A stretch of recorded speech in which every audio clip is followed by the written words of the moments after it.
दो उलूम हैं, एस्ट्रोनॉमी और एस्ट्रोलॉजी। ये दोनों आपस में जुड़े हुए। चाँद का इम्पैक्ट, सूरज का इम्पैक्ट हमारी रोज़मर्रा की ज़िंदगी।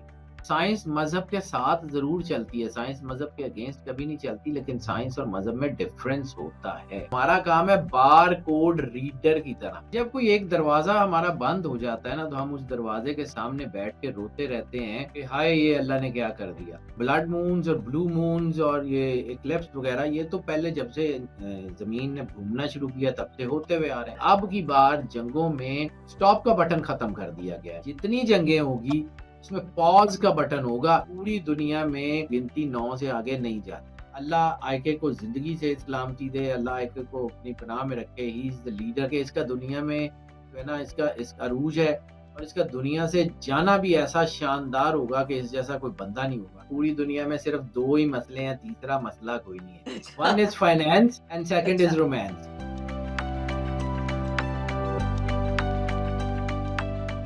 अस्सलाम वालेकुम। मैं हूँ बहजत जिलानी और प्रोग्राम बियॉन्ड विद बहजत।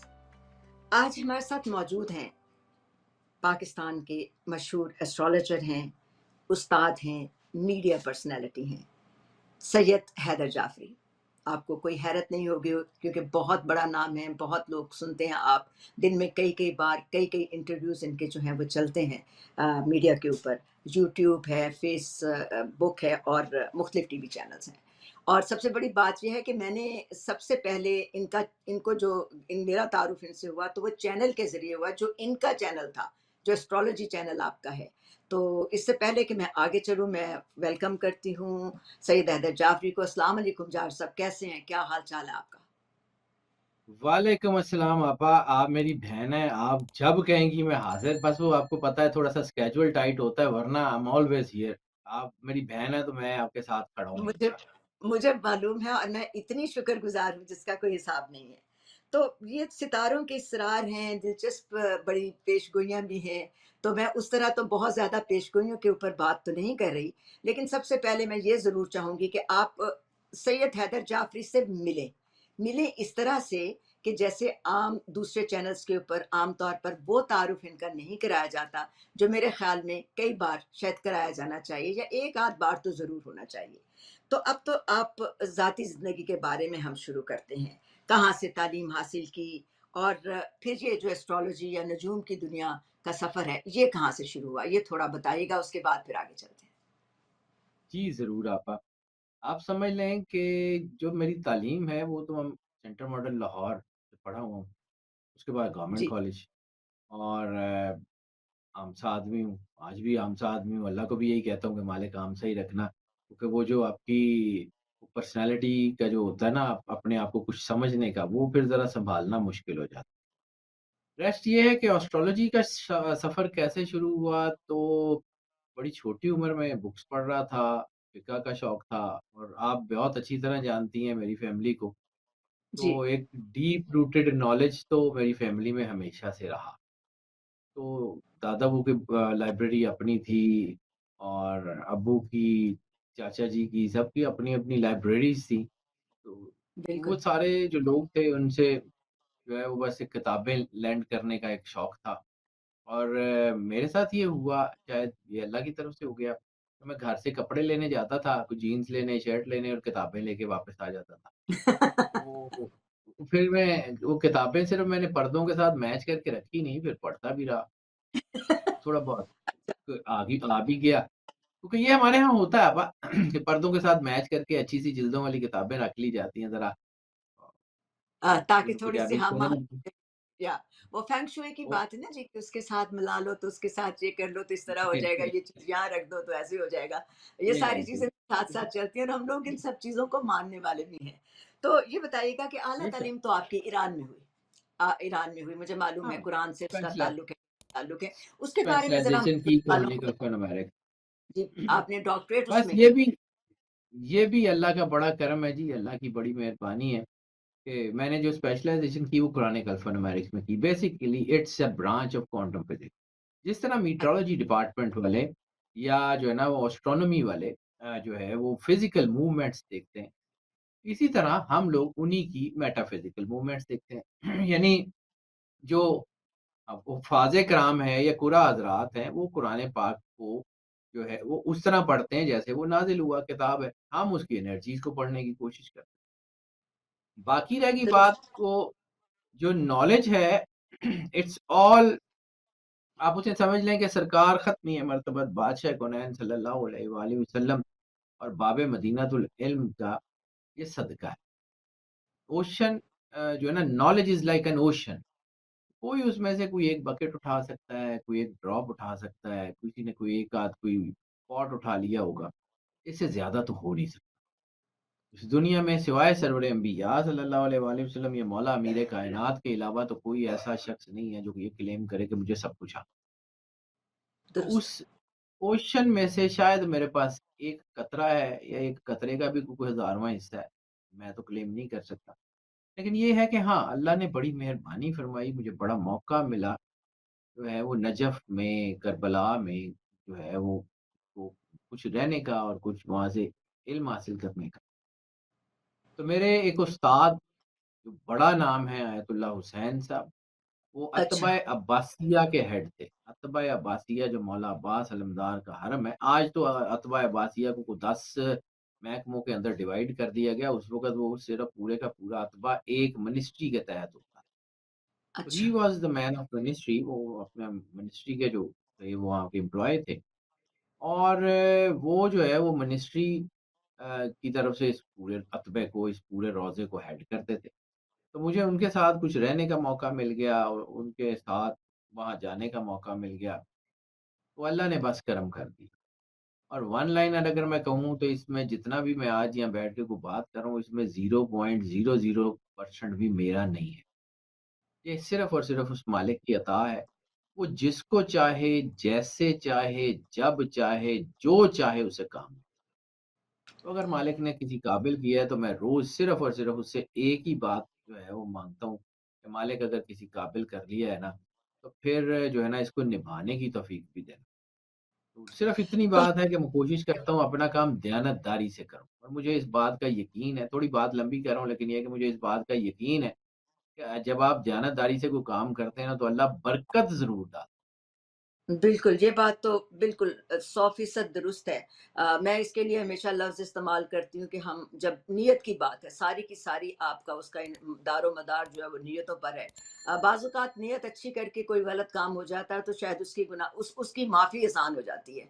तो जब हम फिर अपने उसके लिए बात करते हैं कि खुदा तो नीयतों को जानने वाला है और नीयतों का हाल जानता है। तो ये मुझे बताइएगा कि हम एस्ट्रोलॉजी के बारे में या इसको इल्म नजूम कहें अगर उर्दू में शायद तो बेजाना होगा लेकिन इसके मैं बारे में बहुत सारी मुख्तलिफ किस्म की तजादात हैं कंट्रोडिक्शंस पाई जाती हैं। मुझे मालूम है इस बात के लिए कि कुरान करीम में एक सूरत सूरत अल बरूज है।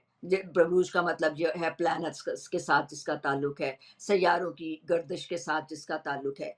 तो जब ये सारी चीज़ें मौजूद हैं तो फिर इसमें कंट्रडिक्शन की वजह क्या आती है? क्या देखते हैं आप? मैं ऐसे क्यों? मैं अर्ज़ करता हूँ आपा। असल में हमें थोड़ा-सा जब हम ब्रॉडर पर्सपेक्टिव में देखते हैं ना, तो हमें चीज़ें जो है ना खुद ब खुद सामने आ जाती हैं, लेकिन हम चूँकि देख नहीं रहे होते, तो इसलिए हमें लगता है कि शायद ये इसमें कोई कंट्रडिक्शन है। 2 उलूम हैं, फिज़ियोलॉजी और फिज़ियोनॉमी और 2 उलूम हैं, एस्ट्रोनॉमी और एस्ट्रोलॉजी। ये दोनों आपस में जुड़े हुए सेक्टर जो है ना, ये आप समझ लें कि ये दोनों आपस में जुड़े हुए हैं। फिज़ियोलॉजी और फिज़ियोनॉमी जो है जी। ये बेसिकली फिजियोलॉजी जिस्म के अंदर जो उसकी फिजिकल हैपनिंग्स हैं उसका इल्म है और जो इसी जिस्म के अंदर जो है वो ब्रेन एंड हार्ट न्यूरॉन्स यानी इलेक्ट्रोलाइट्स हैं उनकी चीज़ें हैं जो मेटाफिजिकल इम्पैक्ट है उसका उसके बारे में बात करते हैं।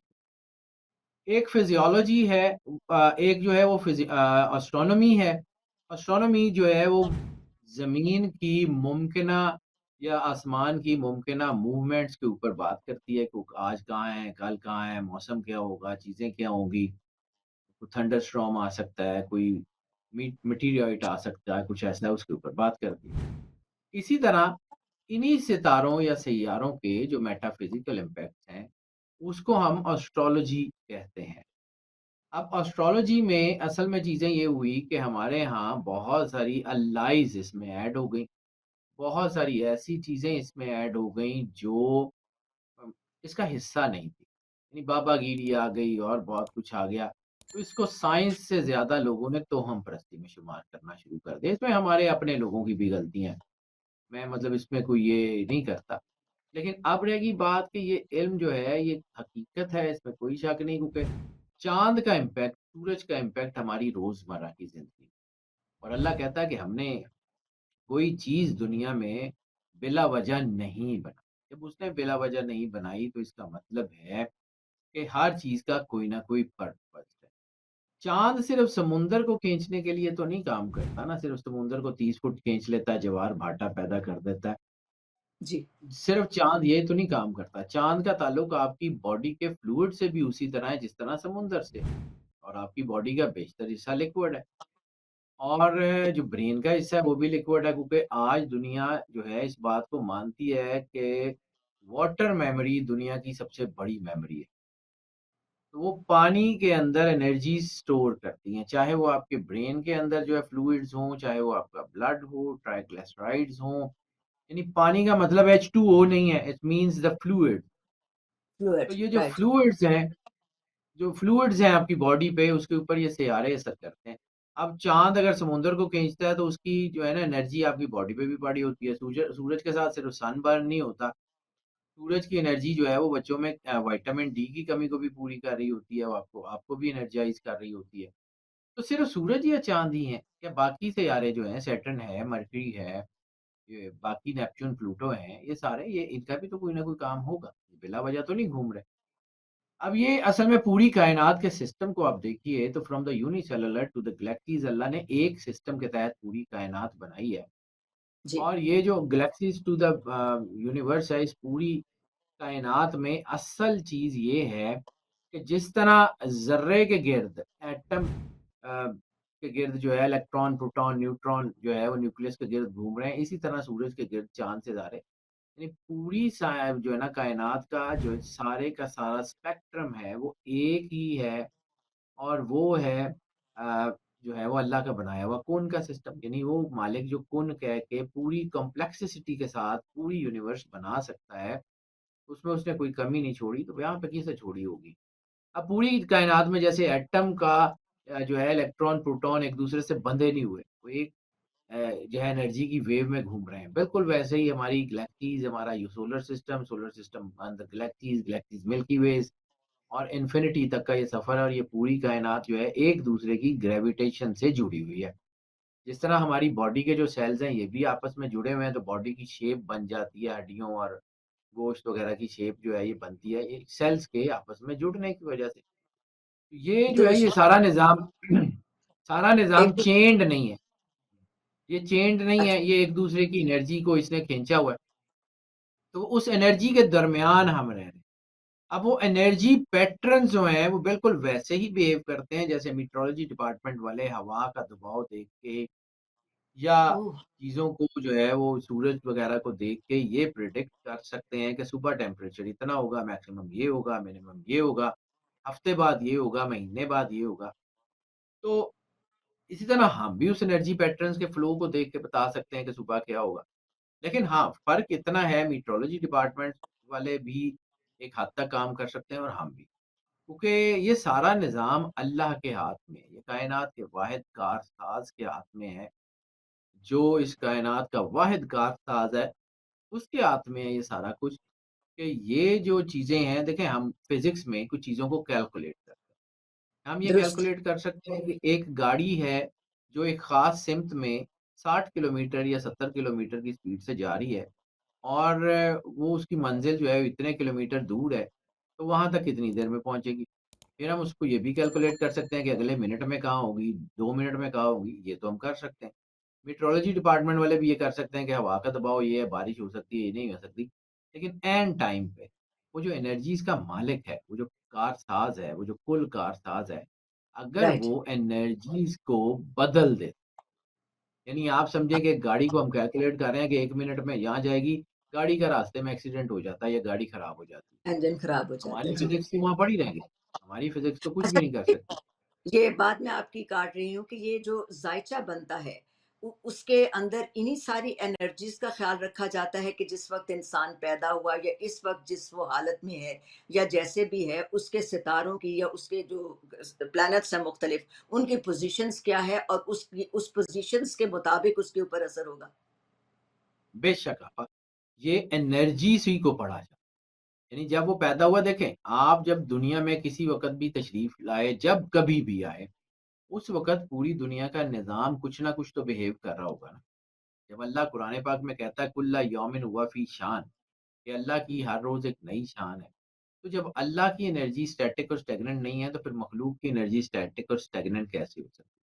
जिस वक़्त भी आप किसी मालूम वक़्त में, किसी ख़ास दिन में, किसी ख़ास महीने में, किसी ख़ास साल में आप दुनिया में आते, उस वक़्त जो एनर्जी थी जिसके साथ पहले सबसे पहले आते ही आपका जो है पाला पड़ा, यानी आपके बर्थ चार्ट में वो जो स्टार्स की पोज़ीशन थी, वो बेसिकली आपकी डूज़ एंड डोंट्स को, आपकी लाइकिंग को, डिसलाइकिंग को, आपकी पॉज़िटिविटी को, आपकी नेगेटिविटी को जो है वो उसको बनाती है। यानी इसको आप आसान लफ्ज़ों में समझ लें कि जब हम ये कहते हैं कि फलाँ जो है वो कलर पहन लें, फलाँ स्टोन पहन लें, तो आपके पास पैसे आने शुरू हो जाएँगे या आपके फाइनेंशियल मसले हल हो जाएँगे। तो ये जी, नहीं होता कि वो पत्थर बोरियाँ उठा के आता है कि जी भाईजान ये मैं आपका पत्थर हूँ, आपने मुझे पहन लिया था, अब ये पैसे पकड़ें और जाएँ मौजें करें, ऐसा नहीं होता।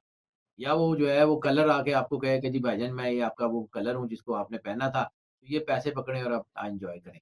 होता ये है कि ये पत्थर जो है ये आपकी बॉडी में एक एनर्जी इंजेक्ट करना शुरू करता है या वो कलर जो है वो आपके होराइज़न में एक एनर्जी इंजेक्ट करना शुरू करता है, जो आपके ब्रेन न्यूरॉन्स और हार्ट न्यूरॉन्स से जो है वो जुड़ती है। जब ब्रेन एंड हार्ट न्यूरॉन्स जो आपके एक्टिवेट होते हैं, तो आपका विज़न बेहतर हो जाता है, आपके फैसले बेहतर हो जाते हैं, आप अच्छे काम कर लेते हैं, आप चीज़ों को जल्दी समझ जाते हैं, आप पैसे कमा लेते हैं।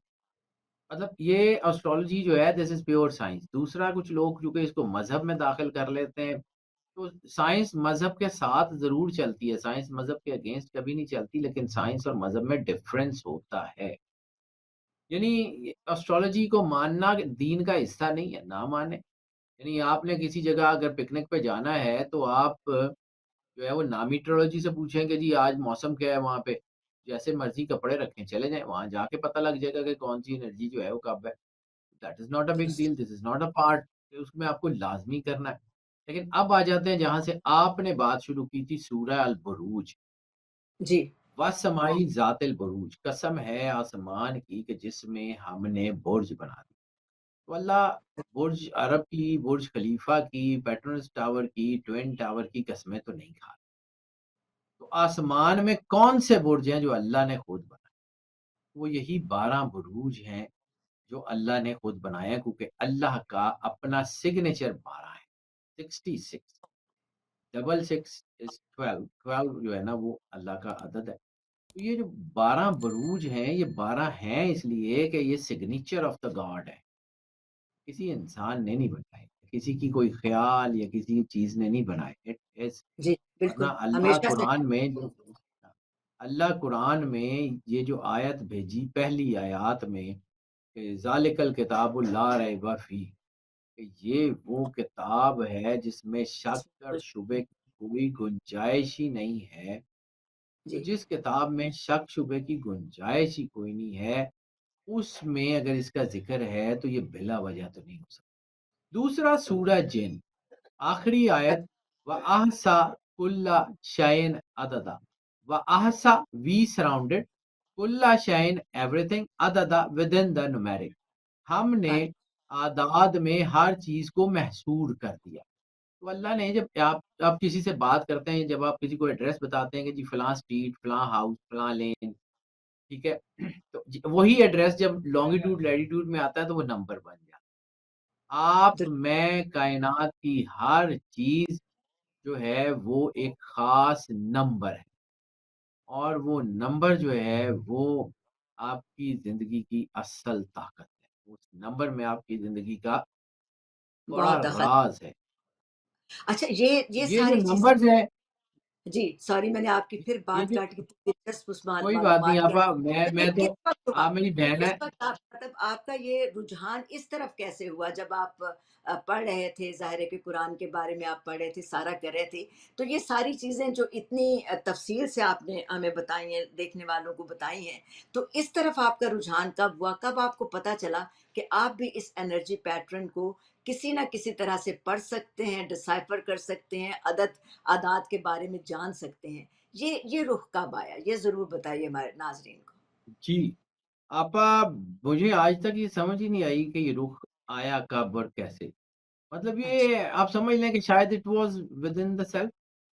वो बचपन से थोड़ी-थोड़ी चीज़ें देखनी शुरू की, अच्छा ये कैसे होता है, ये नंबर क्यों है? असल में जहाँ से शुरू किया वो वो थे कुरान के हरूफ-ए-मुक़त्तयात।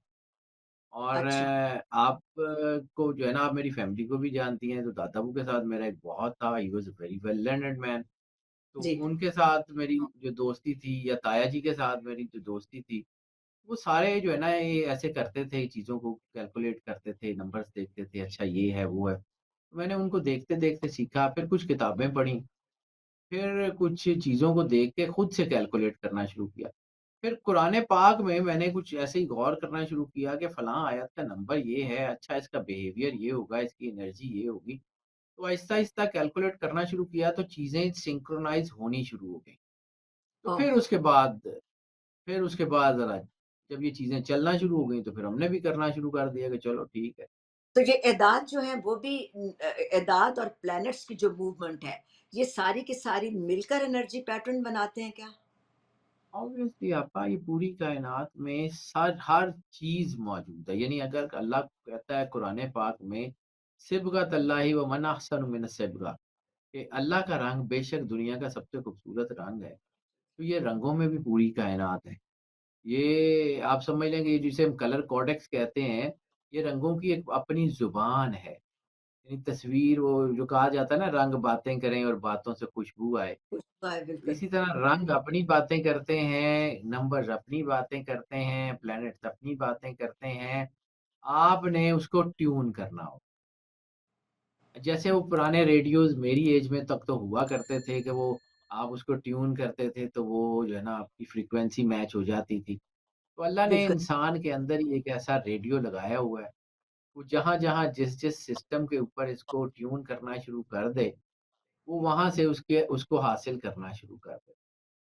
तो वो जो दुरुस्त ऑटो ट्यून का सिस्टम जी, है, उसने कुछ ऐसा जो किया उसके बाद फिर मैं चूँकि शौक था पर्शियन पढ़ने का, लिटरेचर पढ़ने का, पर्शियन में मैंने फिर जब ये हाफ़िज़ शिराज़ी को पढ़ा, उमर ख़य्याम को पढ़ा, इनके जो शेर हैं, इनके अंदर पूरी-पूरी मैथमेटिक्स के पूरे-पूरे सिस्टम्स हैं, इनके अंदर हैं। फिर नेमतुल्लाह शाह वली को पढ़ा, फिर शौक हो गया कि ऐसे करना है। फिर मैंने पहले सबसे पहले तो जो मैंने पढ़ा अबजद का सिस्टम, अरब स्कूल जिसे कहते हैं।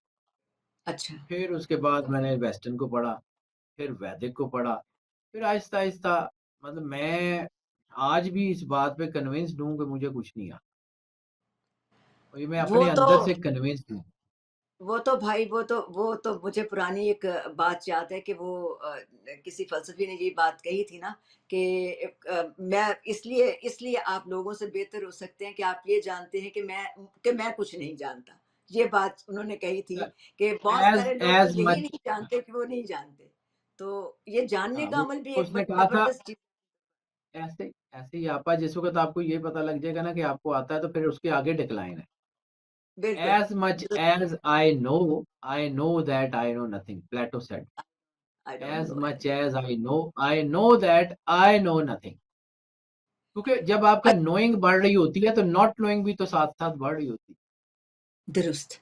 तो ये मुझे बताइए कि बाज़ औक़ात ये होता है कि हालात इंसान के बड़े ख़राब हो जाते हैं या सारी ज़िंदगी उसकी जो है एक स्ट्रगल में गुज़रती है, वो काम करता है सुबह से शाम तक अपनी हड्डियाँ भी गला देता है, सब कुछ होता है।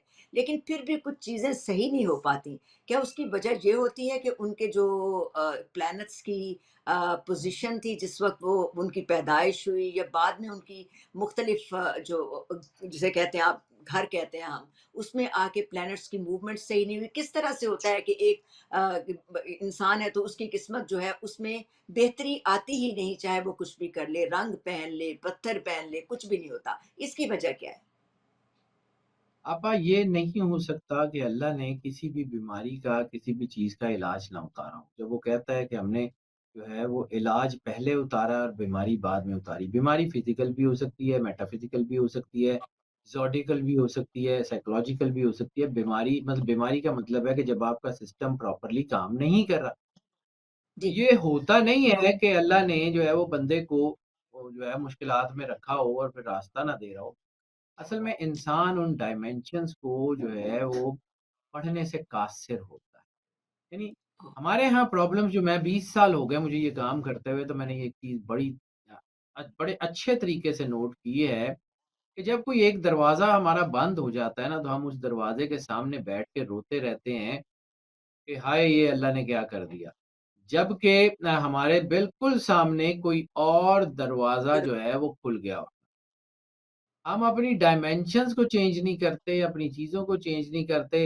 यानी हम अक्सर ये बात मैंने सुनी है कि जी मैं ते इंज दा ही है, मेरे कोलों तो नहीं हुंदा या मैं तो हाँ, नहीं कर सकता। तो जब आपके अंदर ये जज़्बा पहले से ही आ गया कि you can not do, then it's all ended. वो जैसे डेकार्ट ने कहा था कि I think therefore I am. Therefore I तो एम। जो है ना वो इंसान के जो है ना वो आप इंसान जब सोचना शुरू करता है तो वे आउट्स तो अल्लाह देता है। आप चलना बिल्कुल शुरू सही। कर दें, चलना शुरू कर दें तो आपको रास्ता मिल जाता है। अब ये है कि हो सकता है कि जिस फ़ील्ड में आप ज़ोर लगा रहे हों, वो फ़ील्ड आपके लिए बनी ना हो। यानी आप मछली के बच्चे को फ्लाइंग कॉन्टेक्स्ट में डाल दें, तो कैसे उड़ेगा? हुँ, हमारे यहाँ प्रॉब्लम्स ये होती हैं एजुकेशन सिस्टम में भी ख़ास तौर पे कि माँ-बाप जो है ना वो बच्चों को उनकी कैपेसिटीज़, कैपेबिलिटीज़ देखे बगैर कि हमारा बच्चा डॉक्टर बनेगा, हमारा बच्चा इंजीनियर बनेगा। वो बच्चे ने अगर म्यूज़िशियन बनना है तो उसको म्यूज़िशियन बनने दें। वो उसमें ज़्यादा फ्लरिश करेगा, उसमें ज़्यादा काम कर लेगा। हमारे यहाँ सिर्फ़ ये चीज़ें होती हैं और फिर उसके बाद ये है कि उसका इम्पैक्ट जो है ना वो फैसले जो है वो बड़ों ने किए होते हैं और बच्चे उसका खमियाज़ा भुगतते हैं, फिर प्रॉब्लम्स हो जाती हैं। हालाँकि वहाँ पर भी चीज़ें ठीक की जा सकती हैं। असल में आपको उसकी डायमेंशंस का इल्म 100% हम नहीं बदल सकते। फेट अल्लाह के हाथ में है, वो करने वाला है। हम उसका 1/3 ऑफ द होल फेट जिसके ऊपर हम टोटल काम करते हैं। तकदीर के 3 हिस्से हैं, हुँ, तकदीर अज़ल, तकदीर मुबरम और तकदीर मुअल्लक़। हम जिसके ऊपर काम करते हैं वो सिर्फ़ और सिर्फ़ एक हिस्सा है तकदीर मुअल्लक़। मैं इसको थोड़ा-सा डिफ़ाइन करके फिर आगे हाँ बढ़ता हूँ। जी, जी, बिल्कुल। अल्लाह ने जैसे आप फ़र्ज़ किया जैसे आप कंप्यूटर में सॉफ्टवेयर या कोई अपना कुछ जो है ना वो बनाते हैं या कोडिंग लिखते हैं तो उसमें आपके साथ देते हैं कि if this then this, if this then this. यानी आप उसके साथ एक क्लॉज़ और सारा कुछ साथ-साथ लगा के और फिर वो आपको है ना वो पूरा सॉफ्टवेयर का एक खाका बना बनाते हैं। इसी तरह हर इंसान के अंदर भी अल्लाह ने जब कोडिंग लिखी है ना तो उसमें इफ एंड जो है ना वो रिज़ल्ट्स भी लिखे हुए हैं। अब आपने उसमें से चूज़ कौन-सा करना है? अगर कोई रिज़ल्ट जिसमें 100% है, हम लोग सिर्फ़ ये है कि हम उसको चेक करके ये बता सकते हैं कि जी ये आपकी प्रपोज़िशन जो है वो ज़्यादा बेहतर रहेगी, इसमें चले जाएँ, इसमें आप कामयाब हो जाएँगे, आपकी पर्सनैलिटी को देखते हुए। वरना हमने घर से थोड़ी लाना होता है। दूसरा तकदीर अच्छा, अज़ल जो है वो सॉरी, आपने बताना था 3 किस्में हैं तकदीर की। ये भी नाज़रीन को बिल्कुल पता होना चाहिए कि कौन-सी तकदीर कहाँ से कैसे है और किसको बदला जा सकता है और किसको बदला नहीं जा सकता। मैं बताता हूँ जी। 3 जी, है, एक मुअल्लक़ है, मुअल्लक़ के साथ ऑप्शंस हैं। ऑप्शंस ये हैं कि फ़र्ज़ किया अल्लाह ने आपको कोई गिफ्ट दे दिया, आपकी छत पे उतार दिया, आप सीढ़ियों से चले जाएँ, आप जो है वो लिफ्ट के ज़रिए ऊपर चले जाएँ, आप एलिवेटर्स के ज़रिए ऊपर चले जाएँ और वो उठा लें, अल्लाह ने उतार दिया हुआ। दैट इज़ ठीक तकदीर है। मुअल्लक़। यानी तकदीर मुअल्लक़ is all related to your efforts. यानी आपकी दुरुस्त, शादी होगी तो औलाद होगी ना, शादी नहीं करेंगे तो औलाद कैसे होगी? इसी सही, तरह आपके जो है वो लाइफ के अंदर कुछ ऐसी चीज़ें होती हैं जिसके साथ अल्लाह ने कोई डिग्निटरीज़ या कुछ जो है ना वो सिग्नेटरीज़ डिफ़ाइन कर दिए होते हैं कि जी फलाँ की दुआ से ये हो जाएगा, फलाँ की दुआ से हो जाएगा। दुआ तकदीर को बदलती है लेकिन सबकी दुआ सबकी तकदीर को नहीं बदल नहीं सकती। बदल सकती। जी, ये अल्लाह की ख़ास डेज़िग्नेटेड पावर्स होती हैं। जैसे आप इसकी आसान मिसाल ले लें कि लॉर्ड क्राइस्ट जो है वो मुर्दों को ज़िंदा करते थे। यानी वो मुर्दे जो अल्लाह की बनाई हुई तकदीर से मर चुके होते थे, लॉर्ड क्राइस्ट उनको अल्लाह की विल के साथ ज़िंदा कर देते थे। अब ये सारी डेज़िग्नेटेड पावर्स अल्लाह ने लॉर्ड क्राइस्ट को दी थी तो वो करते थे ना, घर से तो नहीं करते थे। दुरुस्त। और इसी तरह जो तीसरी है, जैसे तकदीरे जो है ना वो अज़ल कहते हैं। ये तकदीरे मुबरम जो ईसा अलैहिस्सलाम की थी, तकदीरे मुअल्लक़ जिसके साथ ऑप्शंस होती हैं, और तकदीरे अज़ल वो ये होती असल है कि कोई भी जो भी हो उसकी दुआ से नहीं बदलती। जैसे नूह अलैहिस्सलाम नबी हैं और वो दुआ कर रहे हैं कि या अल्लाह मेरे बेटे को हिदायत दे दे, तो नहीं मिलती। सरकार खत्मी मर्तबत बादशाह कौनैन के सामने रहने वाला अबू जेहल, जिसके सामने चाँद टूटता है, जिसके सामने सूरज पलटता है, जिसके सामने खजूरें लगती हैं, जिसके सामने मोजे होते हैं, जिसके हाथ में पत्थर कलमा पढ़ते हैं, चूँकि तकदीरे अज़ल में उसका इस तरफ आना नहीं लिखा हुआ था, इसलिए वो नहीं आया। बिल्कुल आएगा, बिल्कुल। वो इसको समझना बहुत ज़रूरी है। हम जो है ना वो सिर्फ़ 1/3 ऑफ द होल फेट को वो भी गाइड कर सकते हैं, हमारे हाथ में कुछ नहीं है। हम अपने हाथ से, अपनी मर्ज़ी से या मेरे कहने से ना किसी की तकदीर अच्छी हो सकती है, ना बुरी हो सकती है। मैं तो देखिए हमारा काम है बार कोड रीडर की तरह। बारकोड रीडर के दुरुस्त। सामने जो बारकोड आएगा, उसने पढ़ के बता देना है कि इसकी इन्फॉर्मेशन ये है। अब बारकोड बनाने वाली कंपनी जाने, बारकोड जो है ना वो जिस कंपनी का है, जिसने बना के भेजा वो जाने, उसमें चेंज हो कर जाता दे, उसकी कीमत बढ़ा दे, उसकी टैक्स ज़्यादा कर दे, जो मर्ज़ी कर दे। हमारा काम सिर्फ़ और सिर्फ़ उस बारकोड को पढ़ के बताना, वी आर है। Just barcode reader. अब ओके। हमारी अच्छा फ़ील्ड ये में एम्बिग्यूइटीज़ भी इसमें हाँ जी। हमारी फ़ील्ड अब में ये एम्बिग्यूइटीज़ भी इसमें जी, जी, आप जी बात करें। नहीं आप ये बात पूरी करें फिर मैं करती हूँ। एक सवाल बड़े ज़हन में मेरे मज़े का आया था, वो अभी बात करते हैं। जी, आपकी फ़ील्ड अब में जी, हमारी जी, हमारी फ़ील्ड में आपा असल में एम्बिग्यूइटीज़ भी इस वजह से आई कि हम लोगों ने बारकोड रीडर की बजाय बाबे बनना शुरू कर दिया। तो वो बाबे तो हाँ, अल्लाह अल्लाह वैसे ही जो है ना वो तबाह कर देता है। बाबों को तो वो आने ही नहीं देता। तो ये बस ऐसे ही है, जब हम अपने आप को समझें कि हम क्या हैं, हमारी हैसियत क्या है और हम कितना काम कर सकते हैं, तो हम तो अच्छा कर लें। तो ये सारी चीज़ें जो है मुझे मालूम है कि आप से जब भी कभी बात हुई है, मैं आपके जो चैनल्स देखती हूँ, आपके प्रोग्राम देखती हूँ। मसलन अभी इस साल बहुत सारे 2 दफ़ा सूरज ग्रहण हुआ, चाँद ग्रहण हुआ और उसके असरात के बारे में काफ़ी बात की गई। बहुत मुख्तलिफ एस्ट्रोलॉजर्स मुख्तलिफ तरह की तौजीहात उसके लिए देते रहे और बताया जाता रहा कि इसके असरात अच्छे हैं, बुरे हैं, क्या हैं, किस तरह से हैं। तो ये जो सूरज ग्रहण, चाँद ग्रहण, ब्लड मून, ये सब चीज़ें जो हैं इनके बारे में थोड़ा-थोड़ा पहले बताइएगा। फिर एक बड़ा दिलचस्प सवाल है जो मैं आपसे करूँगी कि आपकी इस सारी पेशा-वराना ज़िंदगी में जो लोग आपसे पूछते हैं वो किस तरह के सवाल पूछते हैं। लेकिन पहले इसका बताइएगा कि ये जो ग्रहण हुए हैं और हाल ही में बहुत सारा इनका तज़किरा भी रहा है और मैंने सुना भी है और ख़ास तौर पर जो ब्लड मून के बारे में कहा जाता रहा है, ज़ाहिर है कि इसके मैं साथ लफ्ज़ ब्लड लगा हुआ है, तो ये कोई बहुत अच्छी अलामत नहीं है। तो इसके बारे में थोड़ा-सा पहले बात करते हैं। जी। मैं ज़रूर बताता हूँ आपा। ये जो जो है वो ब्लड मून्स और ब्लू मून्स और ये इक्लिप्स वगैरह, ये तो पहले जब से ज़मीन ने घूमना शुरू किया तब से होते हुए आ रहे हैं। जी, लेकिन बात ये है कि पहले इनकी जो है वो तादाद इतनी ज़्यादा नहीं हुआ करती थी। यानी मेरे बचपन में देखें तो हमें चलें ये भी उसको मान लें कि जी उस वक़्त मीडिया नहीं था, लेकिन बहरहाल अखबारों वगैरह में खबर तो आ जाती थी ना। आ जाती थी, तो बड़े बिल्कुल। लंबे अरसे बाद वो खबर आती थी कि कोई ब्लड मून हो गया या कुछ हो गया।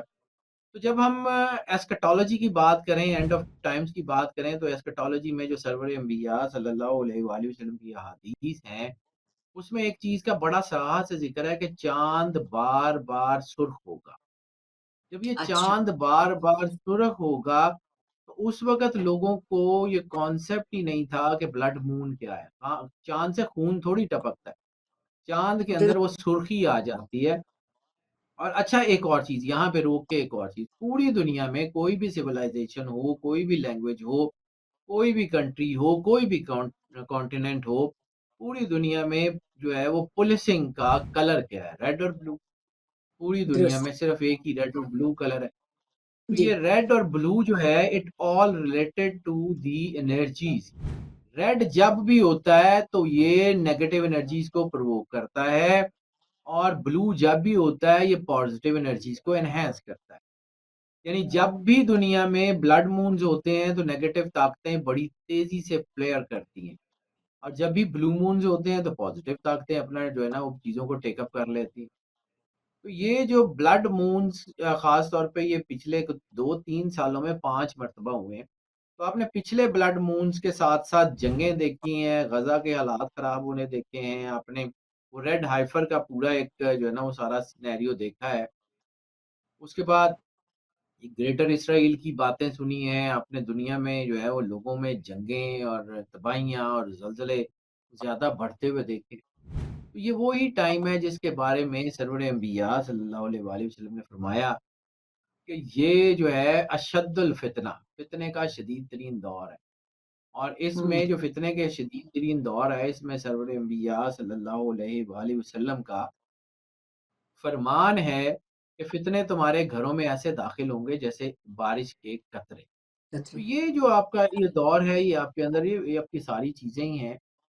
तो ये जब आप इसके साथ जुड़ते हैं, तो आपको समझ आना शुरू होती है कि दुनिया किस तरफ जा रही है।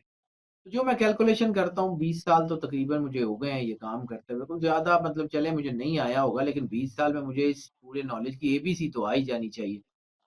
तो जितना कि मुझे आता है उसकी रोशनी में मुझे लगता है कि we are actually standing in the middle of मलहमतुल कुबरा।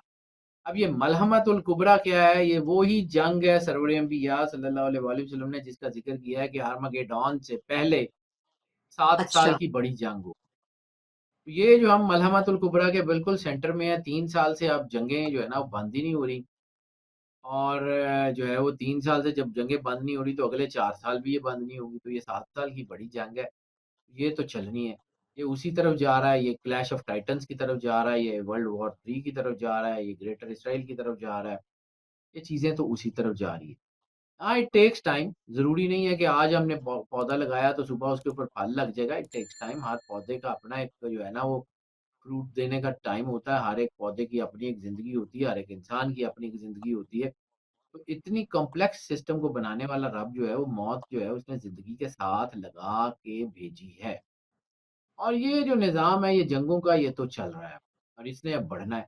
और मैं बार-बार ये बात अर्ज़ करता हूँ जो मुझे बड़ी तेज़ी से बड़ी मतलब आप समझ लें कि बड़ी तकलीफ़ के साथ ये फ़ील भी होती है कि अब की बार जंगों में स्टॉप का बटन ख़त्म कर दिया गया है। नेचुरली स्टॉप का बटन ख़त्म कर दिया गया है। अब जितनी जंगें होगी उसमें पॉज़ का बटन होगा।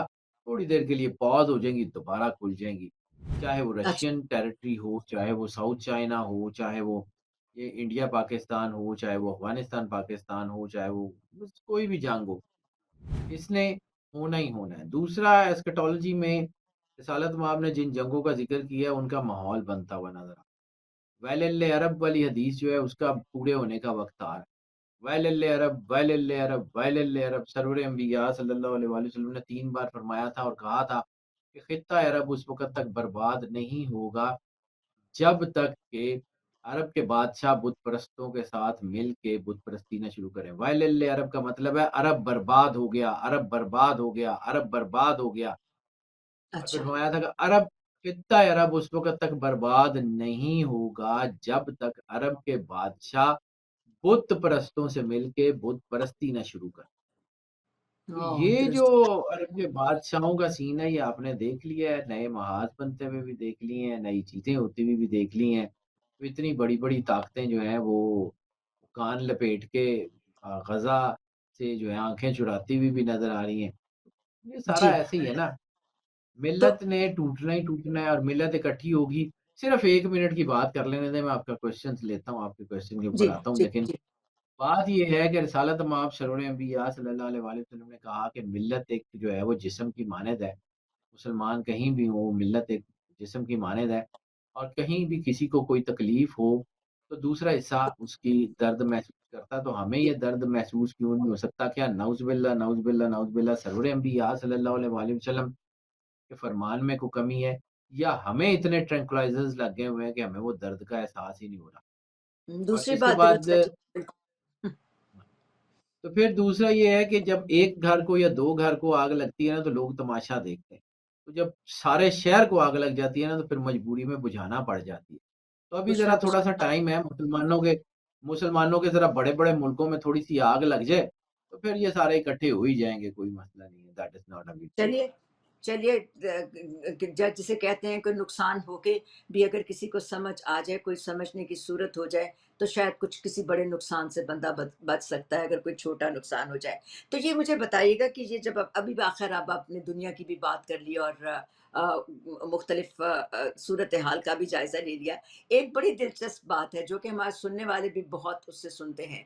वैसे तो ये मेरा प्रोग्राम, जैसे कि मैंने पहले भी कहा था, कि ये आपके बारे में है, आपके इल्म के बारे में है। लेकिन अब इल्म की जो सूरत बाहर आ रही है, सामने आ रही है, तो मैंने बड़े तवातुर से आपसे ये बात आपने इमरान खान के ज़ायचे के हवाले से जो आप बात करते हैं, कैदी नंबर 804 के ज़ायचे के हवाले से जो आप बात करते हैं, एक ही आप कंसिस्टेंट अभी तक हैं उस बात के बारे में, और आप कहते हैं कि आपको यकीन है, आप उस ज़ायचे को देखकर पूरे यकीन से ये कह सकते हैं कि खान को वापस आना है। अगर इसमें कोई चेंज होती है, ज़ाहिर है कि वो रब की मर्ज़ी है, लेकिन जो ज़ायचा है खान का, वो बड़ा मज़बूत है।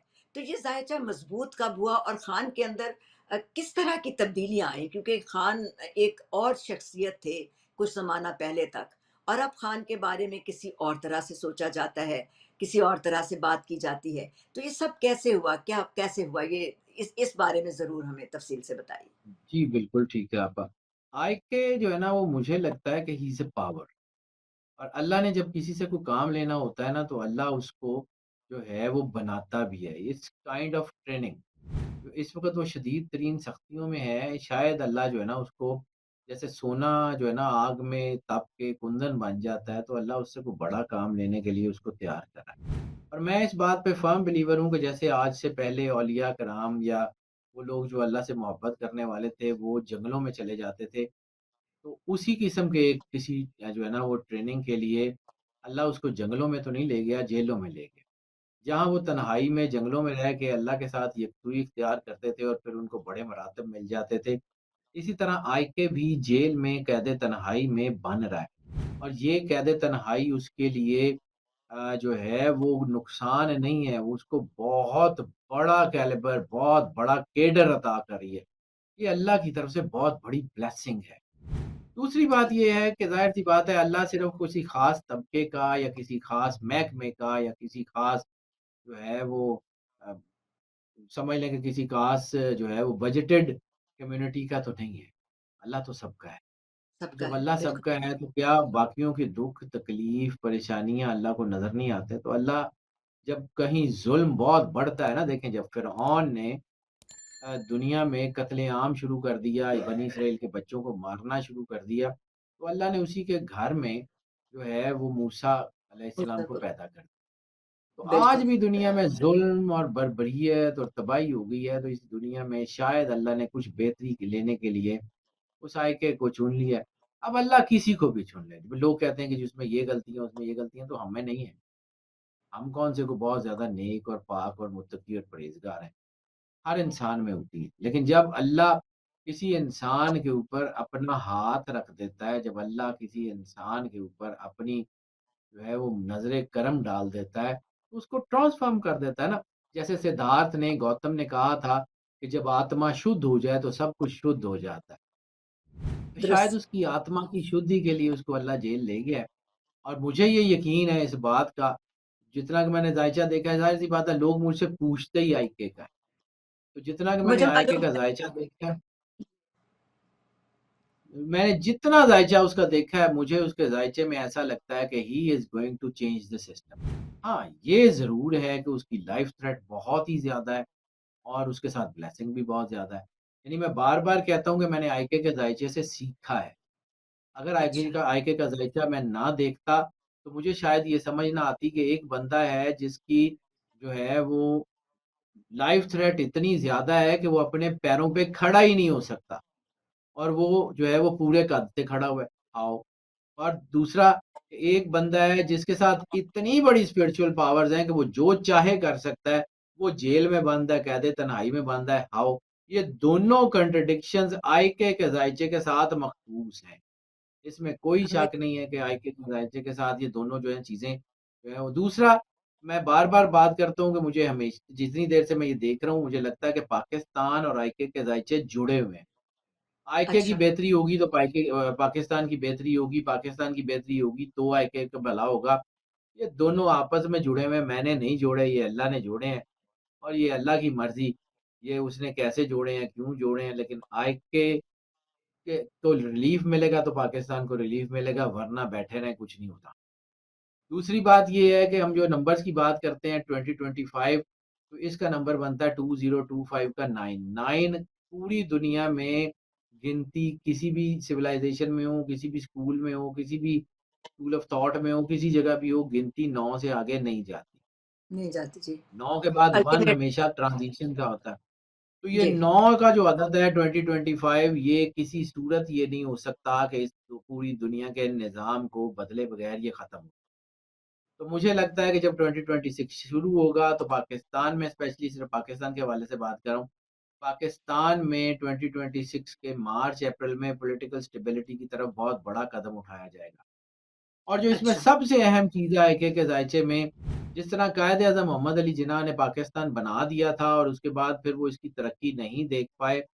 अल्लाह आईके को ज़िंदगी से सलामती दे, अल्लाह आईके को अपनी पनाह में रखे, ही इज़ द लीडर। लेकिन मुझे ऐसा लगता है कि इसका दुनिया में जो है ना, इसका अरूज है और इसका दुनिया से जाना भी ऐसा शानदार होगा कि इस जैसा कोई बंदा नहीं होगा।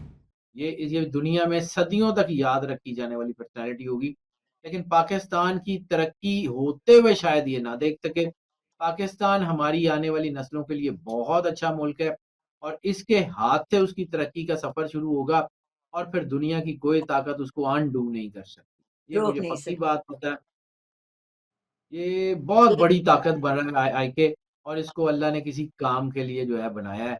आईके इज़ समथिंग एल्स। आईके मैं बार-बार क्यों कहता हूँ कि आईके के आदात जो है ना वो इमरान खान की अपनी जगह, लेकिन आईके जब से लोगों ने इसको कहना शुरू किया ना तो उसकी एनर्जी बदल गई है। आई अच्छा, is the 9 and K is the 2। IK IK means 92। 92 सरवर अंबिया सल्लल्लाहु अलैहि वसल्लम के तो आदाद हैं। और जब आईके लोग इसको कहते हैं, जब लोग ज़्यादातर इसको आईके कहते हैं, इसकी कॉलिंग नेम आईके आ गया है, तो जी, इसके साथ वो स्पिरिचुअल हैपनिंग्स बहुत तेज़ी से नंबर बढ़ी हैं। नंबर लग गया साथ में। ये ये बहुत बड़ी ताकत है और that's why I used to call him IK. तो ये जी, मैं कोई किसी से डर के उसका नाम नहीं लेता, मुझे पता है आईके कौन है और मुझे पता है इमरान खान कौन है। मुझे लोग कहते हैं कि जी आप इमरान खान नहीं कहते, आप आईके कहते हैं, तो मुझे पता है कि आईके की एनर्जी क्या है। तो आई आईके यूज्ड की टू कॉल एनर्जी हिम आईके। खत्म। और आईके इज़ द अल्टीमेट पावर आपा। वो आ रहा है, उसको कोई रोक नहीं सकता एंड ही विल बी। वो अगर कोई सोच रहा है कि जी मैं उसको कर लूँगा, तो शायद अब वो वक़्त आ गया है कि अब चीज़ें बदलेंगी।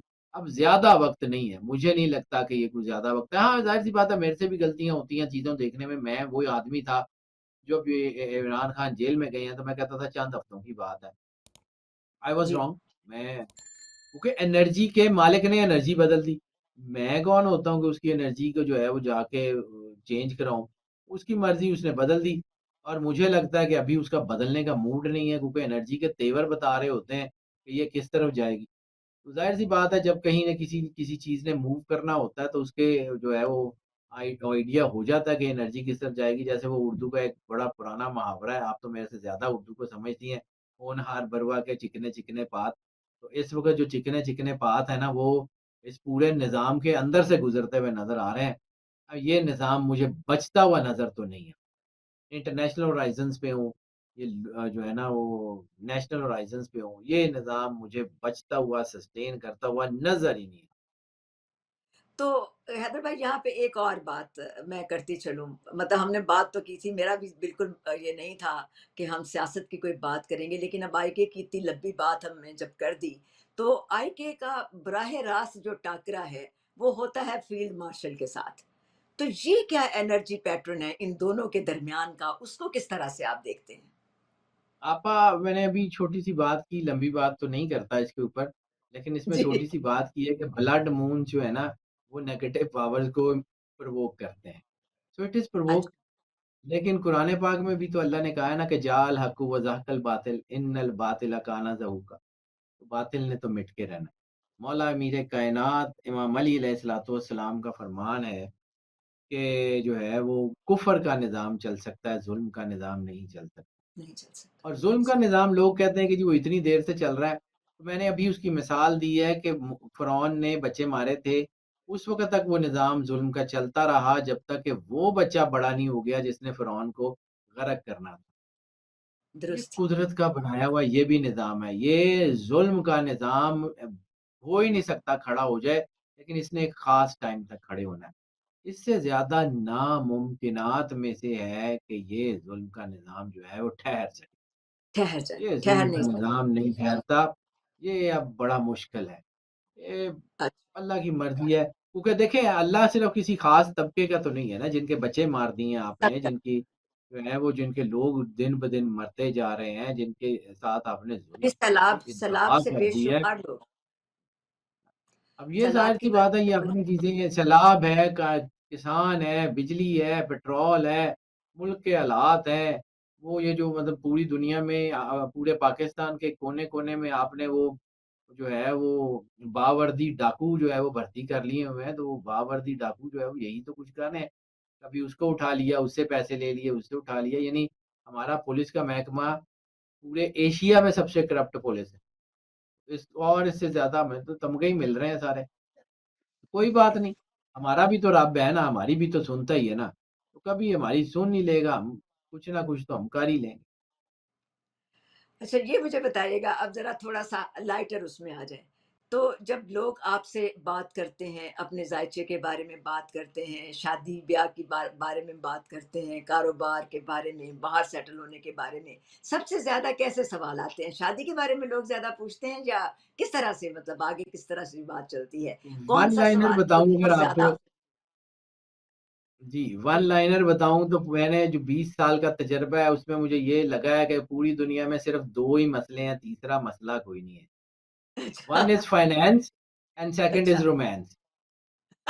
फाइनेंस और रोमांस के दरमियान पूरी दुनिया फँसी हुई है। कुछ किसी को अल्लाह नहीं चाहिए, किसी को स्पिरिचुअलिटी नहीं चाहिए, वो 1% से भी कम है। वो अच्छा। सारे मसले या तो फाइनेंस है, नौकरी, बच्चे या फिर वो है कि जी वो काका-काकी, बच्चे, शादियाँ, ब्याह बस। पूरी दुनिया में मैंने 20 साल में तीसरा कोई बड़ा मसला नहीं सुना, या फाइनेंस के मसले हैं या रोमांस के मसले हैं, है ही कोई नहीं इसके इसके अलावा अलावा। अच्छा। तो ये ज़्यादातर जो आपसे फिर जायचा बनवाते हैं, पूछते हैं, उनमें आम तौर पर एवरेज उम्र क्या होती है? नौजवान होते हैं ज़्यादा या हर उम्र के हाँ, लोग सारे ही हैं, शामिल हैं? सारे ही हैं। मतलब इसमें कोई ऐसा नहीं है, कोई नौजवान है या औरतें हैं या बच्चे हैं, वैसा कोई नहीं है, अच्छा, एवरीवन। तो आपने तो बड़ी-बड़ी जगहों पे पढ़ाया भी है। कॉलेजेस में भी पढ़ाया है और एकेडमी में भी पढ़ाया है। तो वहाँ पे जी, क्या पढ़ाते थे? क्या-क्या मज़मून थे ख़ास तौर पर आपके? अब एकेडमी वालों को मैंने इल्म-ए-नजूम तो पता सीएसएस नहीं। सीएसएस प्रॉपर्टी क्लासेस को भी पढ़ाया है, मैंने आर्ट हिस्ट्री उसी भी की पढ़ाई बात है, मैंने जी। मैंने लिटरेचर एंड कल्चर भी पढ़ाया है। लेकिन मेरी एक पुरानी आदत कह लें या पता नहीं अच्छी है या बुरी है, लेकिन मुझे जिस दिन ये लगता है ना कि I am not fit for the job, मैं छोड़ देता हूँ। जिस दिन मुझे ये अंदर से लगा कि I am not fit for the teaching, मैंने टीचिंग अच्छा। छोड़ दी। मैंने जाके अल्लाह को जवाब देना है। हो सकता है कि कल को मुझे ये लगे कि I am not fit for this zodiac consultancy, तो मैं इसको भी छोड़ दूँगा, कोई और काम कर लूँगा। अल्लाह ने तो ये जो है ना मीडिया वो मी ये जी, ये मीडिया की तरफ जो आपका रुझान हुआ, ये लोग आपको खींच लाए आपकी इस ज़ोडिएक एग्ज़ैक्टली अब मेरा एक्सपर्ट की मेरा वजह तो से। मीडिया की तरफ आने का कोई सवाल ही नहीं था। तो वो ये मीडिया में जो पहली मर्तबा आया वो ये हुआ कि हमारे एक बहुत अच्छे दोस्त थे, नाम नहीं बताता, मशहूर प्रोड्यूसर हैं। तो उनके अच्छा। पास एक मॉर्निंग शो आ गया। तो वो मुझे कहते हैं कि यार ओ गल सुन मेरे को मॉर्निंग शो आ गया ते मैनू ना नजूमी चाहिदा। मैं कहा यार मैं नजूमी है। ਤੇ ਉਹਨੇ ਉਹ ਉਹੀ ਹੁੰਦਾ ਜਿਹੜਾ ਤੂੰ ਕੀਤਾ ਹੋਇਆ ਆਜਾ आजा आजा मैं फिर आ गया ये मेरी पहली लाइन थी जी अच्छा। वो he is a very good friend of mine वो ये लहजा सुनेंगे तो उनको खुद पता लग जाएगा कि मैं किनकी बात कर रहा हूँ लेकिन मैं किसकी बच्चों के बात नाम नहीं लेना चाह रहा तो वो जो है सही। ना वो फिर उन्होंने कहा कि जी आजा आजा आजा यार बाबा शुरू कर तो मैंने वो लॉन्ग बैक 2007-8 की बात है तो जी। मैंने जो है ना 2008 की बात है बल्कि मैंने 2008 में मॉर्निंग शो शुरू किया उस वक़्त जो है एस्ट्रोलॉजी का कोई कॉन्सेप्ट ही नहीं था तो हमने इसकी मैंने मतलब उसको मैं ही था या और 2 एक आध लोग थे वो तो मीडिया में नहीं थे। लेकिन फिर ये हुँ। है कि it was a huge hit फिर इसने झंडे गाड़ने शुरू कर दिए फिर 2008 से 2015 तक मैं मीडिया में रहा। फिर जब मैं अब अच्छा। लोगों से बात करता हूँ तो ज़ाहिर-सी बात है एक लोगों को ये समझ नहीं आती मैं इस बात का फ़र्म बिलीवर हूँ। मेरा ज़ायचा ठीक है ना तो मैं लोगों के जायचे ठीक देख लूँ। मेरी एनर्जी जो है वो इम्बैलेंस है, मेरी एनर्जी सेटल नहीं है, तो मैं लोगों को कैसे जो है ना वो मतलब कर पढ़ सकता हूँ। सकते तो हो तो जब किस मैंने ये तरह से? फ़ील किया कि मेरी एनर्जी जो है वो इम्बैलेंस हो रही है, तो मैंने ये 2.5 साल के लिए एस्ट्रोलॉजी भी बंद कर दी। ये 2 अरे! ढाई अच्छा। साल मैंने इसका वक़्फ़ा लिया पूरा, और उसके बाद फिर मैं दोबारा आ गया हूँ बस, ठीक है। ये जो मेरा पूरा लाइफ़ पाथ है, ये समझ। अच्छा, तो ये आप मुझे बताइएगा कि कामयाबी का असल नुस्खा क्या है? मेहनत है, दुआ है या सितारों का इल्म जानते हुए आगे बढ़ना है? किस तरह से इसको देखेंगे? कॉम्बिनेशन, अच्छा, इट्स द कॉम्बिनेशन। मेहनत अल्लाह ज़ाया नहीं करता, इसमें कोई शक। आपकी नीयत अच्छी होगी, अल्लाह सिला देता है, इसमें भी कोई शक नहीं है। आप जो है ना वो आपको ये बात ही पता नहीं है कि आपने जाना किधर है। यानी आपने नमाज़ भी पढ़नी हो तो वो कंपास रख के, किबला नुमा रख के अपने किबला का तय्युन कर लेते हैं ना। तो जब आपने वो रखना ही नहीं है, जिधर मर्ज़ी मुँह करके पढ़ लेनी है, तो फिर जिस तरह दी होवेगी उस तरह दी होएगी ना। तो इसलिए इस इसके कॉम्बिनेशन को लेके चला जाता है। मैंने जितना सीखा है कि हर चीज़ अल्लाह ने इंसान के लिए, जब अल्लाह ने ये फैसला किया कि इन्नी जाइलुन फिल अर्ज़ि खलीफ़ा, कि हमने जो है वो इंसान को जो है उस वो अपना खलीफ़ा बना के दायर ज़मीन पे मुकर्रर कर भेजना है। जी, तो जब हमने इंसान को खलीफ़ा बना के ज़मीन पे भेजना है, तो फिर जो-जो चीज़ें इंसान को चाहिए थी वो अल्लाह ने उतार दी हुई। हमने सिर्फ़ उसको आँख खोल के देखना है। एल्बर्ट आइंस्टाइन का एक जुमला है, अगर उसको सिर्फ़ समझ लें, तो उसने कहा था कि आपके चेहरे पे अगर आँखें हैं ना, तो इसका मतलब है कि इस कायनात को बनाने वाले उस रब ने आपको ये ताकत दे दी है कि आप जहाँ भी देखना चाहते हैं देख लें। वाह! चाहे पर्दों के तो पार ही हो। ये हाँ, तो ये जो है ना, आप सिर्फ़ देखना चाहते हैं तो आप उसको समझना शुरू कर दें। अब बात इसी ये है से कि हमारे यहाँ ना एक थोड़ी-सी आपकी बात काट रहा हूँ सिर्फ़। जी, हमारे जी, जी। यहाँ ये होता ये है कि हम चमगादड़ को कहते हैं कि तूने सूरज पे 500 वर्ड्स का ऐसे लिखना है। उस बेचारी ने देखा ही नहीं, उसने उसका कभी उसका टाकरा ही नहीं हुआ, तो उसको क्या पता कि सूरज क्या है? क्या सूरज पे देखना है? ऐसे तो वो लिखेगा ना जिसने सूरज को कुछ समझा हो, को देखा हो। हमारे यहाँ प्रॉब्लम ये है कि हमारे यहाँ जो है ना वो रिलिजियस जो लोग हैं या रिलैक्स जो हैं, वो जो है ना वो समझते हैं कि शायद सब कुछ हमें ही आता है और किसी को कुछ नहीं आता। तो वो जब दुरुस्त। जो कुरान पाक है, मुझे तो कुरान पाक दुनिया की सबसे बड़ी फिज़िक्स की किताब लगती है। मुझे तो लगता है कि जो एनर्जीज़ का फ्लो कुरान पाक में है, वो कायनात में कहीं नहीं हो सकता। अब ज़रूरी नहीं है कि जैसे वो रिलैक्स बिल्कुल उसको ठीक है, मैं उनकी जो है ना वो नहीं किसी की जो है ना बात के ऊपर हाथ रखता। ठीक है, मैं आलिम नहीं हूँ, मैं मुफ्ती नहीं हूँ, मैं कुछ नहीं हूँ। लेकिन मैं साइंस का आदमी हूँ। मुझे कुरान पाक में वही एनर्जी साइंस की ज़ुबान में समझ आती है, और किसी और को वो जो है ना वो सिर्फ़ ग्रामर में आती है कि जी अल्लाह ने ये कहा और ये करना है। क्यों कहा हुँ, है, कैसे करना है, फिलॉसफी ऑफ द रिलिजन। यानी दीन जो है ना वो basically this is not the religion what to do and how to do. It means what is the philosophy of the religion, why the नमाज़ इज़, व्हाई द जो है ये जो आपकी फास्टिंग है इस ये है क्या? हज का मतलब क्या है? इसकी फिलॉसफी क्या है? अल्लाह ने क्यों भेजा? तभी तो अल्लाह बार-बार कहता है कि कोई है जो सोचे समझे, हमने इस कुरान को पढ़ने के लिए आसान कर दिया। तो अगर इतना ही आसान कर दिया तो फिर ये जो है ना ये आपस में लड़ाइयाँ क्यों? मैं एक एक छोटी-सी बात करता हूँ, ये मैंने ब 20 साल लगे मुझे इस बात को तक पहुँचते हुए कि जी। रिसालत माब की एक हदीस है कि मेरी उम्मत के 72 फ़िरके होंगे और 73वां निजात पाएगा। तो जब मैंने ये मेरी नज़र से गुज़री तो मैं इस बात में बड़ा परेशान था कि कायनात के सबसे बड़ी फसीह पर्सनैलिटी ये क्या फ़रमा रहे हैं कि होंगे 72 और निजात 73वां पाएगा। मैं बड़ा अरसा ये सोचता रहा कि ये क्या है? तो फिर जो है वो एक दिन मेरे बच्चे जिगसॉ पज़ल से खेल रहे थे। तो उन्होंने जब जिगसा पज़ल जोड़ के एक तस्वीर बनाई, तो एकदम से किसी ने मेरे ब्रेन में स्ट्राइक किया कि जिस दिन ये तमाम के तमाम सेक्ट्स एक इकट्ठी एक खूबसूरत तस्वीर बनाएँगे इस्लाम की, वो 73वां फ़िरका होगा। जब ये 72 पीसेज़ दुरुस्त। का जिगसॉ पज़ल मिल के बैठेगा, तो एक बड़ा तो एक बहुत बड़े कंप्लीट स्पेक्ट्रम बन में जाएगी। इस्लाम की एक बड़ी खूबसूरत तस्वीर बनेगी। That would be the thing, वो कंप्लीट इस्लाम होगा, जिसमें सारे ही होंगे, जिसमें एक-दूसरे से लड़ाइयाँ नहीं होंगी, जिसमें एक-दूसरे को नीचा दिखाना नहीं होगा, जिसमें जो है वो एक-दूसरे की हार्मनी होगी, वो इस्लाम है। और वो आ जाना है एक दिन, ये हो नहीं सकता कि ये ना आए। हम ज़ाहिर है असल कि में ना हर चीज़ को दीन में दाखिल करने की कोशिश करते हैं, तो दीन जो है ना वो साइंस दीन के साथ चलती है। दीन को फ़ॉलो करती है, लेकिन साइंस दीन नहीं होती। ये लोगों को दुरुस्त। समझ नहीं आता। हाँ जी, बस इतना सा वो फ़र्क है, वही ये बात समझ आ है। जाए तो बस। बात वो ये समझ की बात है और इदराक की बात है। वो मुझे भी वो आपने डेकार्ट की बात की थी, मुझे कई उससे कई और दूसरे फ़लसफ़े भी याद आ गए। To be is to be perceived, कि किसी भी चीज़ की हकीकत का होना ज़रूरी है कि उसका पता हो। आपके सामने हो, मसलन अगर मैं मेज़ पे हाथ रख के मुझे पता लगता है कि ये, तो फिर मैं कहूँगी कि ये मेज़ है। इसी तरह ये पढ़ने की, सुनने की, देखने की बातें हैं सारी की सारी, कि जब तक हमें समझ नहीं आती उस वक़्त तक पता नहीं चलता कि असल हकीकत क्या है। अच्छा, ये तो बात हुई। आप ये बताइए कि नौजवानों के लिए आप क्या कहना चाहेंगे? क्या इल्म नजूम को बतौर प्रोफ़ेशन इख्तियार कर सकते हैं? लेकिन ज़ाहिर है कि ये एक आसान चीज़ नहीं है। ये एक आसान रास्ता भी नहीं है, इसके लिए पूरी-पूरी ज़िंदगियाँ देना पड़ सकती हैं।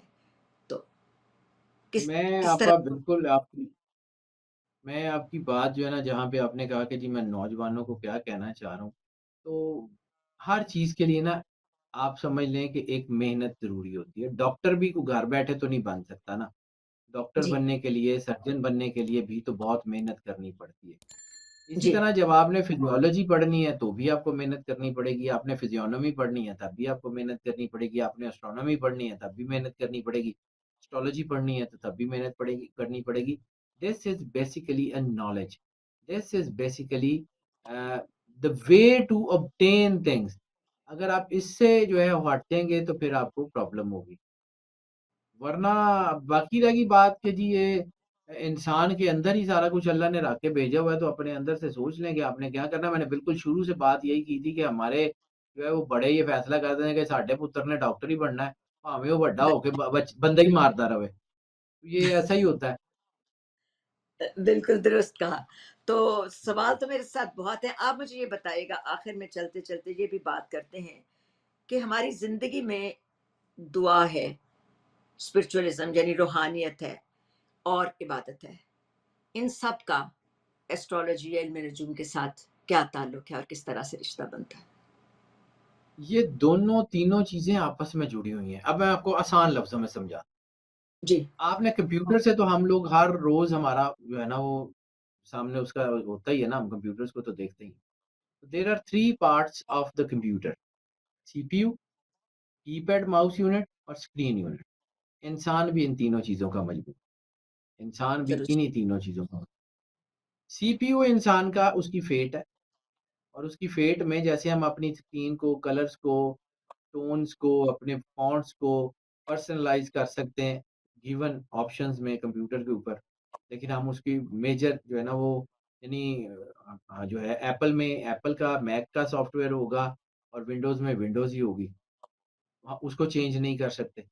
वो करने की कोशिश करेंगे तो सिस्टम कोलैप्स हो जाएगा या करप्ट हो जाएगा।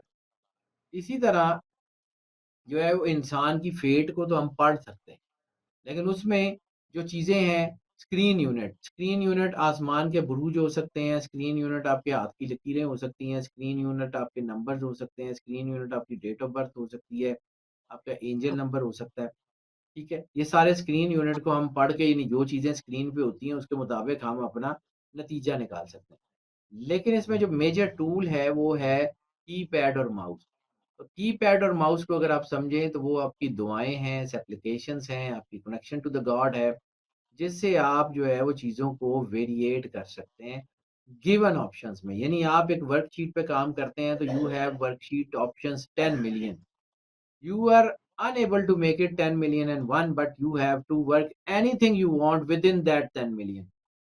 तो ये ग्रेट, अल्लाह ने ग्रेट। इंसान को एक बहुत बड़ा स्पेक्ट्रम दिया हुआ है, उसके मुताबिक उसको पढ़ के उससे जो है वो कुछ हासिल करके आगे बढ़ने को जो है वो असल में कहा जाता है कि ये चीज़ें हैं, ये हर इंसान के लिए भी नहीं है और कोई इंसान इनसे बाहर भी नहीं है। तो ये अल्लाह का बनाया हुआ सिस्टम है जो बड़ा complex within the complex system है। ये इतनी कॉम्प्लेक्सिटी है, इसको पढ़ते जाएँगे तो आगे से आगे ये इन्फिनिटी का सफ़र है। तो एंड तो इसका अल्लाह ही है। चलिए, अब एक एक आखिरी आखिरी सवाल मेरा। अगर एक जुमले में आपको मैं कहूँ कि आप अपनी ज़िंदगी का मिशन बताएँ, वो क्या होगा? छोटा-छोटा सवाल। छोटा-सा सवाल नहीं है आपा, ये बहुत बड़ा है। अब मैं वो जुमला सोच रहा हूँ कि मैं इसका मेरी ज़िंदगी का तो मिशन कोई भी नहीं है, सिवाय इसके कि जब मैं मालिक के सामने जाऊँ, तो शर्मिंदगी ना हो। ये कम से कम बहुत जब बड़ा अल्लाह जुमला मुझसे पूछे कम से कम जब अल्लाह मुझसे पूछे कि हमने आपको नॉलेज दिया था, तो आपने उसका किया क्या? तो मैं कम से कम मालिक को ये कह सकूँ कि मालिक मैंने ये किया। बात ये है कि एक चीज़ ये है कि मेरा काम सिर्फ़ बताना है, मेरा काम मनाना नहीं। मैं जाके मालिक को ये कह दूँगा कि मालिक जो इल्म तूने मुझे दिया था, जितना शऊर दिया था, उसको मैंने दयानतदारी से इस्तेमाल करके ये आंसर्स निकाले थे और यही आंसर्स मैंने लोगों से शेयर कर दिए। आई एम है। जस्टिफाइड। बिल्कुल तो वही मैं बात है अल्लाह ना, को तो भी ये ये तो जान बहुत बड़ा जुमला है कि खुदा के सामने शर्मसारी ना हो। इससे बड़े जुमले में तो मतलब ये इससे बड़ा मिशन क्या होगा? इसमें तो सारी ही चीज़ें आ जाती हैं। बिल्कुल। मेरी कोशिश है आपा, बस इससे ज़्यादा तो मैं कुछ नहीं कर सकता। वो आगे अल्लाह की मर्ज़ी, वो इज़्ज़त रख ले तब भी वही है, ना रखे तब भी वही है, रहना तो उसी ने है। चलिए आखिरी कुछ लफ्ज़ कहिए नाज़रीन के लिए। क्या कहना चाहेंगे उनको आने वाले दिनों में उनको क्या करना चाहिए? किस तरह से एक ही सोचना एक ही चाहिए? क्या काम एक ही जी, काम आपा मैंने ज़िंदगी में सीखा है और वो जी। मैंने मक्के के काफ़िरों से सीखा है। अरे! मक्के अच्छा। के काफ़िरों से सीखा है how to be professionally honest. Oh! How to be तो प्रोफेशनली ऑनेस्ट मक्के के काफ़िरों से सीखा है मैंने। ये एक कैसे? ये थोड़ा-सा आप छोटा-सा इसको वाक़या एक्सप्लेन 2 मिनट का 2 हाँ, मिनट का सिर्फ़ एक वाक़या सुना दूँ। एक्सप्लेन एक करें नाम प्लीज़। है बहुत बड़ा, अब्दुल्ला इब्न उरैक़त, मक्के का अच्छा, काफ़िर। रिसालत मआब सरवर-ए-अंबिया सल्लल्लाहु अलैहि वसल्लम ने जब हिजरत करनी थी, तो आपने जी, उसको हायर किया था गैर मारूफ रास्ते से मदीना ले जाने के लिए। उस वक़्त तक वो जो है ना वो ये आइडिया नहीं था लोगों को कि ये इतना बड़ा इनाम होगा रिसालत मआब सरवर-ए-अंबिया सल्लल्लाहु अलैहि वसल्लम को गिरफ्तार करवाने पे। यानी जब अच्छा, वो मक्के से निकलता है रिसालत मआब सरवर-ए-अंबिया सल्लल्लाहु अलैहि वसल्लम को लेके, तो वो जो है वो उसको सब पता है कि गारे चौर में है क्योंकि वो लेके खुद वो जा रहा है, वो गाइड था। उधर से ऐलान हो गया कि 100 सुर्ख ऊँट दिए जाएँगे। 100 सुर्ख ऊँट का मतलब था 100 मोस्ट एलिगेंट राइड्स, मोस्ट अच्छा। Elegant rides of that era, यानी उस दौर की रोल्स रॉयस और 100 रोल्स रॉयस। ये छोटा इनाम नहीं छोटा था, नाम, बिल्कुल, बिल्कुल। ठीक है? अब जब उसके उसके कानों में भी ये आवाज़ पड़ी कि जी ये 100 सुर्ख ऊँट दिए जाएँगे, लेकिन उसने उसको उसके ऊपर ध्यान नहीं दिया। रिसालत माब सरवर अंबिया सल्लल्लाहु अलैहि वसल्लम को वो ले आया कुबा के मकाम पे खड़ा हुआ और उसने कहा कि वो सामने मदीने का किला है, आप जाइए। तो रिसालत माब ने हाथ पकड़ लिया, उसने कहा तुम जब चाहते हमें गिरफ्तार करवा सकते थे, तुमने गिरफ्तार क्यों करवाया? उसने कहा मोहम्मद जितने मैं रास्तों को जानता हूँ ना, अगर मैंने आपसे ये पैसे ना पकड़े होते, तो मैं आपको लाज़मी ढूँढ लेता, मुझे पता है। लेकिन चूँकि मैंने जो है वो आपसे पैसे पकड़े हुए थे उस वक़्त के और जब वाह! मैं इसके इनाम को नहीं जानता था। अब अगर मैं आपको गिरफ्तार करवाता तो मैं अपने पेशे से बददयानती करता जो मुझे कबूल नहीं। वाह, वाह! वो मतलब जो उसके साथ प्रोफ़ेशनल ऑनेस्टी का कोई और दर्स उसने अब्दुल्ला इब्न उरैकत ने दिया है और फिर उसका सिला सरवर अंबिया सल्लल्लाहु अलैहि वसल्लम ने बदर की जंग होती है, कैदी जो है जंगी कैदी पीओडब्ल्यूज़ आते हैं। तो रिसालत में आप कहते हैं कि तुम में से अगर कोई अब्दुल्ला इब्न उरैकत का रिश्तेदार भी है ना तो चला जाए, आज़ाद है। ओहद की जंग में भी जब प्रिजनर ऑफ वॉर्स आते हैं, तो सरवर अंबिया सल्लल्लाहु अलैहि वसल्लम आवाज़ दे के कहते हैं कि तुम में से अगर कोई अब्दुल्ला इब्न उरैकत का रिश्तेदार भी है ना, तो तो वो चला चले। जाए। अब्दुल्ला इब्न उरैकत ने बहुत बाद में कहीं जाके इस्लाम कबूल किया है, लेकिन जो है ना उसकी ऑनेस्टी जो है ना वो मेरे लिए तो कम से कम मशअल राह है। मैंने जाके अल्लाह को जवाब देना है और मैं लोगों को सिर्फ़ इतना कहता हूँ, if you are deadly honest with your profession, आप जिस किसी प्रोफेशन में हैं, अगर आप अपना काम दयानतदारी से कर रहे हैं, तो इस बात पे यकीन रखें कि अल्लाह बरकत ज़रूर डालेगा, जो मर्ज़ी हो। बहुत खूब, बहुत खूब।